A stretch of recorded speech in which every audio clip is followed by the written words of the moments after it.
Yeah, so we were really focused through that, kind of MVP phase at proving the most key parts of our thesis. One of the advantages of what we were doing is that we understood our problems pretty closely because we had previously experienced them. But one of the risks of that is that I think you can over-index on your own experience. And so we were pretty focused on building just enough to kind of act as a prop almost in conversations with some of those early beta customers or private beta customers where, we essentially just wanted to make sure that our view of the world wasn't so unique that this wasn't a real market. My name is Michael Zuercher, and I'm the co-founder and CEO of Prismatic. This is Code Story, a podcast bringing you interviews with tech visionaries who share in the critical moments of what it takes to change an industry and build and lead a team that has your back. I'm your host, Noah Labhart, and today how Michael Zuercher built the platform he wished he'd always had to integrate solutions to your platform. All this and more on Code Story. Michael Zuercher has been in tech since he was young, starting his first company when he was 19 years old. A lot of his path to his current place is through that prior company. He's married with 3 kids, living in South Dakota, and is a pilot.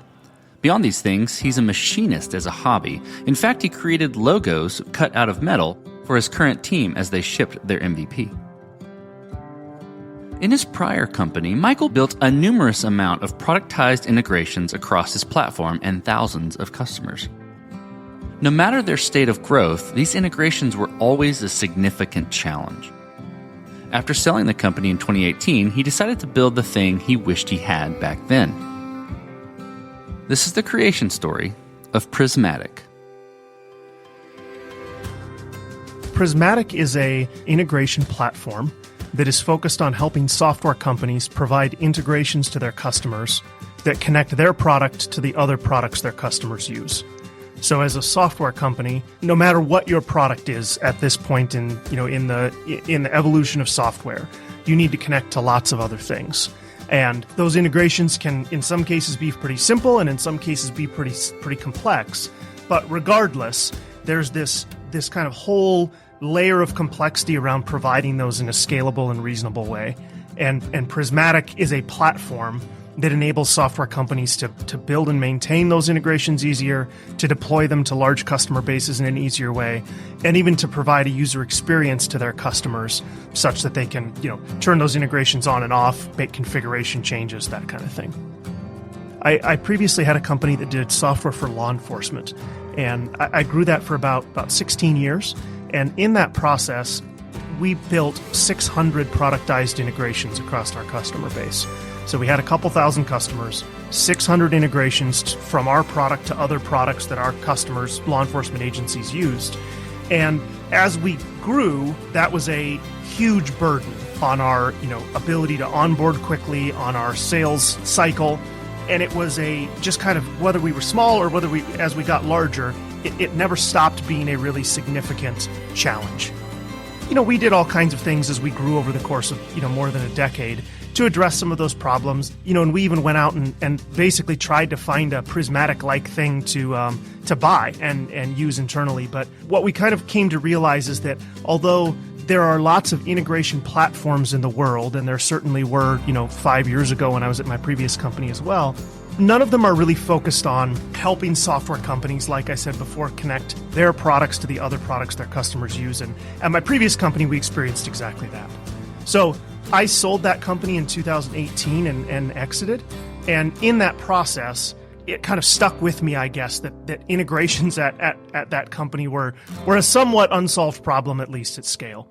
Like I said, I moved on, and my previous CTO pulled the ripcord about a year after I did and left my previous company. And so he and I and one other person teamed back up to start Prismatic to essentially say, we're going to build the thing we wish we always had. Let's dive into the MVP then. So tell me about that first product you built. How long did it take to build, and what sort of tools did you use to bring it to life?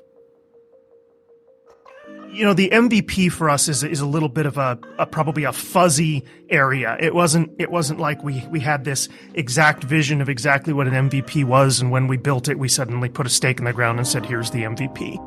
But, over the course of the first 12 months or so, we kind of built toward something approaching a version 1, and I think somewhere along there you would call it an MVP. We were in a unique situation. In a way, we were our own first customer from our experience. We were able to use that to build an MVP, I guess, kind of fairly deeply, fairly quickly. We also had some really great kind of early private beta customers that we worked with along the way. We're a software product, it's a platform, and so, I guess from a tools perspective, we built it with all of the software development tools you'd expect, Node and TypeScript, and it's built on top of AWS, and it has Python in the back end and a PostgreSQL database. So, I guess in a lot of ways, just kind of a traditional software stack. Obviously, as we got kind of closer and closer to a real version 1 over that first 18 months, the product kept getting more and more complex, and tooling got more and more complex with it. And then, we kind of had this stake in the ground as we shipped what we called a version 1, and I think it was probably a bit beyond a classic MVP. That's when we felt like we could have mission-critical customers on the platform in a real way, and we've been growing ever since then. Let's stay on the MVP for a little while. And, maybe at a high level, I could extract from some of the things you're saying where I want to go with this next question, but I'm going to ask it open. With any MVP, you've got to make certain decisions and trade-offs, right? Around maybe, feature cut, tech deck, focus, the whole thing. Tell me about those decisions that you had to make and specifically how you coped with those decisions. Yeah, so we were really focused through that, kind of MVP phase at proving the most key parts of our thesis. One of the advantages of what we were doing is that we understood our problems pretty closely because we had previously experienced them. But one of the risks of that is that I think you can over-index on your own experience. And so we were pretty focused on building just enough to kind of act as a prop almost in conversations with some of those early beta customers or private beta customers where, we essentially just wanted to make sure that our view of the world wasn't so unique that this wasn't a real market. And so we made trade-offs, I guess, kind of with that in mind. We wanted to do whatever it took to prove out X, Y, and Z pieces of the thesis. We would build just enough to do that. And, and obviously in the kind of classic way, if it ends up that you were wrong, you don't have that much to throw away because you didn't build that much. Obviously, you're also making some trade-offs. You mentioned tech debt. You're also making some trade-offs around, I suppose, things like tech debt, but also things like scalability. You could build a platform like Prismatic, infinitely scalable from day one, and you would never ship version 1. Or you can, drive to a version 1 and try to make good decisions along the way, but expect that you're going to do some of that scaling work and eliminate some of the tech debt decisions as you go. And so certainly we made those trade-offs as well. Some of those are really obvious and easy to do. Some of them are pretty painful in some ways because you recognize that there's a certain way that would be the really nice way to do something from a technical perspective. But it's until you have enough customers to make that a real problem worth solving, it's maybe not worth your time. So I think those were kind of the trade-offs that we saw. It evolved very organically as we went. This episode is sponsored by Vanta. You're a startup founder. Finding product market fit is probably your number one priority. But to land bigger customers, you also need security compliance. And obtaining your SOC 2 or ISO 27001 certification can open those big doors. But they take time and energy pulling you away from building and shipping. And that's where Vanta comes in. Vanta is the all-in-one compliance solution helping startups like yours get audit ready and build a strong security foundation quickly and painlessly. How, you ask? Vanta automates the manual security tasks that slow you down, helping you streamline your audit. And the platform connects you with trusted vCISOs to build your program, auditors to get you through audits quickly, and a marketplace for essentials like pen testing. Join over 8,000 companies, including many Y Combinator and Techstars startups who trust Vanta. Simplify compliance and get $1,000 off at vanta.com/codestory. That's VANTA.com/codestory.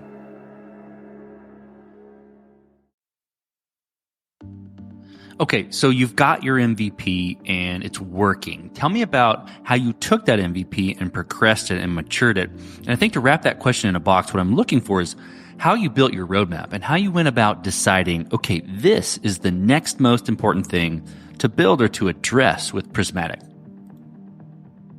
We did everything we could to get those signals from our customers and from the market. And we had countless conversations with both customers and, I suppose, prospective customers or just companies in the market to try to get as many signals as we could and make roadmap decisions as we went. We always had a pretty, clear view of where we wanted to get. And so to some extent, it was just sequencing the order in which to do things. And so, as we progressed post the MVP, to some extent, it was just kind of continue on the path, but continue building out the vision. Now, that was probably 50% of what we did in the roadmap, and the other 50% were probably net new things that we learned as we had an increasing number of customers on the platform. And, increasingly, we're focused on what we were seeing with their usage and the ways they were making use of the platform. So then let's switch to team. So how did you go about building your team? And what did you look for in those people to indicate that they were the winning horses to join you? It was probably the early 2000s. There was a blogger at the time named Joel Spolsky, who many of the listeners of this podcast probably know. And he always used to talk about people who are smart and get things done. And I think that is a really succinct way to describe what we look for.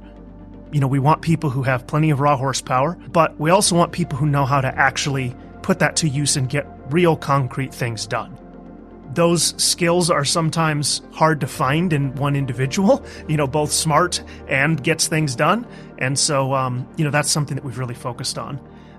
I will say that I got off a little bit easy as we built the team in that, I had previously built a team of a few hundred people and was able to attract some of those as we got farther along. And so the team today is probably about half people that had been at my previous company at some point, and probably half people that are net new. Okay, let's flip to scalability. And, this question kind of goes all over the place when I ask, so I'm curious where you're going to take it. Did you build this to scale efficiently from day one, or at least with scale in mind, or have you been fighting this as you grow and gain traction? So I am a very big believer in getting unit economics around a business right as early as possible. I think in the kinds of markets that I've been in the software world at least, the offer to the market has to be designed with that kind of scalability in mind. If the unit economics work out, a lot of the rest takes care of itself. If the unit economics don't work, you're going to just run into problem after problem as you grow. And so from that perspective, we were certainly focused on scalability from the beginning. Now, that doesn't mean that we built everything to have the systems and processes and team size and everything that you would have in a mature company early on, because obviously, you don't have the resources to do that. And if you focused on that, you wouldn't get a product shipped and get your first customers. The shape of this, everything from the pricing model to the way that we onboard customers to the way the tech works, that all has to lead to a model that works as you scale. I think a lot of that comes from previous experience. I kind of probably made about every mistake you can make in 16 years in my previous company. And, although I'm sure I'm destined to repeat some of those here, I think we probably had some viewpoints that were informed by the past as far as, getting a lot of those things aligned from day one. As you step out on the balcony, you look across all that you've built, what are you most proud of? I think the whole team here is very proud of the fact that, we set out on this journey 3.5 years ago with a thesis about what the integration market for software companies should do. And that was, informed by our previous experience and by, plenty of research that we did along the way. But at the time was certainly not an easy bet to make, I guess. And here we are 3.5 years later, and we've just kind of watched piece by piece a lot of that come true in the market. I think we're all really proud of the fact that we built a product that helped define that market, and we built the product that it turns out the market needed, even when the market didn't know that it needed that. And so, obviously a lot of details in that, but I think it all kind of rounds to that general theme that it's a really rewarding thing to watch your kind of thesis as a company get validated as a market emerges, and to be a core part of that. Okay, let's flip the script a little bit then. So tell me about a mistake you made and how you and your team responded to it.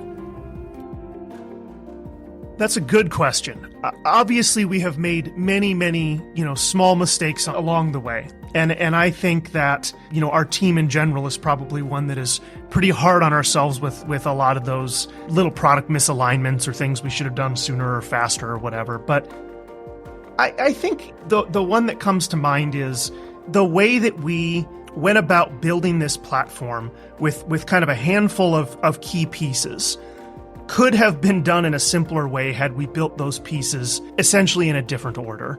And some of that didn't come to mind or didn't become apparent until a little bit farther down the line. None of that matters anymore because we're past it now. But, we certainly spent a few months wandering a bit in a way that I wish we hadn't, just because we probably missed a little bit on what the overall vision was, at the very beginning. Okay, this is always a blast to ask. Tell me what the future looks like for Prismatic, the product, and for your team.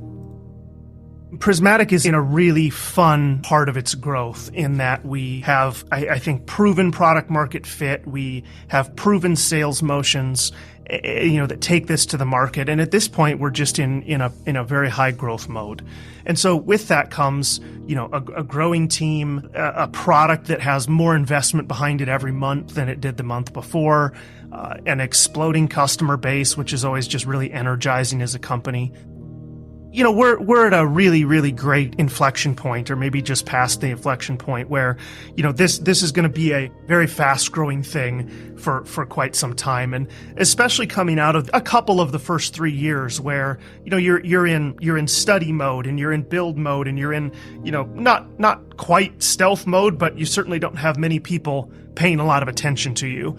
It's really fun for both the team and and for me to see us kind of having moved out of that, start up the growth curve at a really rapid rate. So, what's the future hold? I think the next few years is going to be exciting here at Prismatic. Like I kind of said before, I think we've proven that this market is a very fast-growing greenfield market, and we have a product that resonates super well in that market.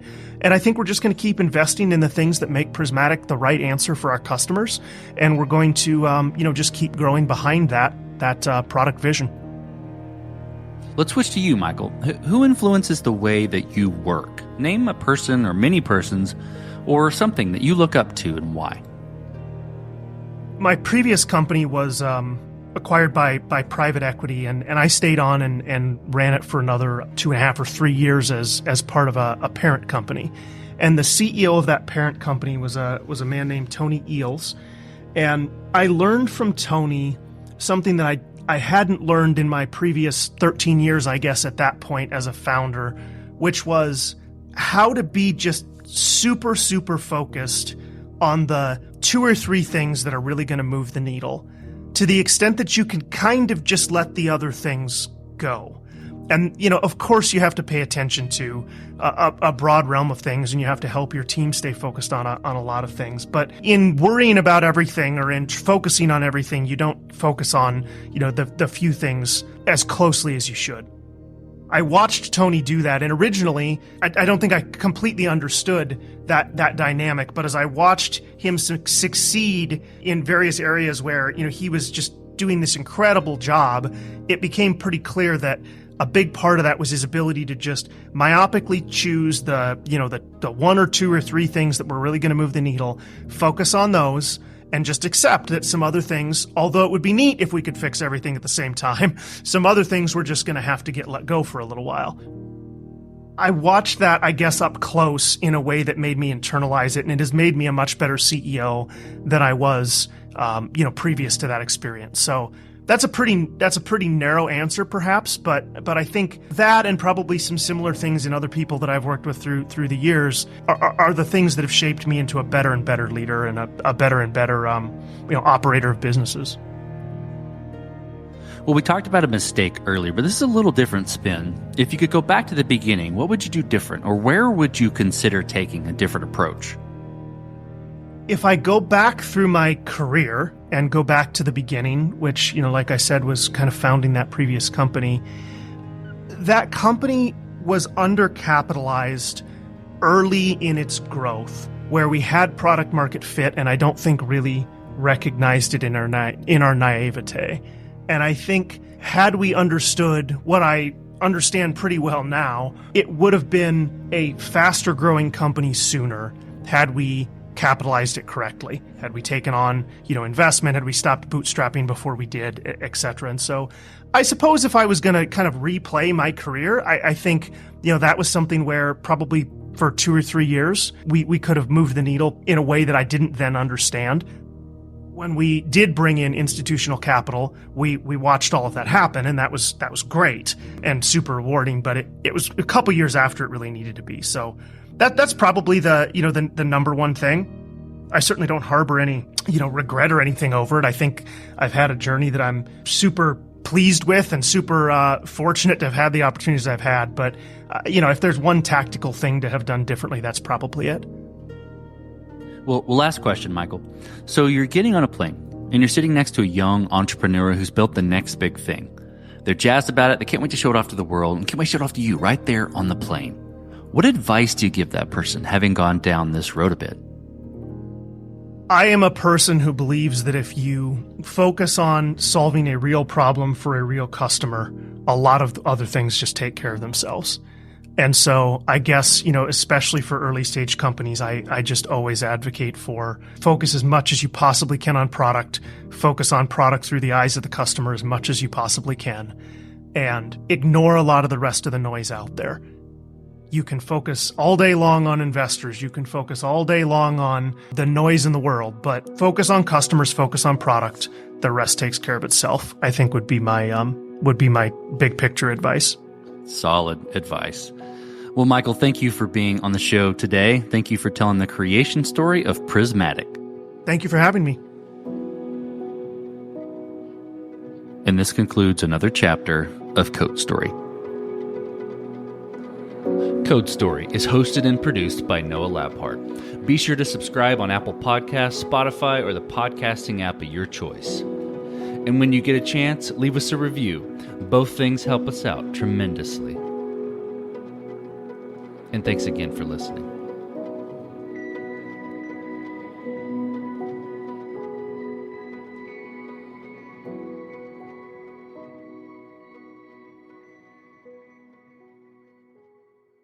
Taxes was waiting around for your taxes to be done, which led to worrying about not getting any money back.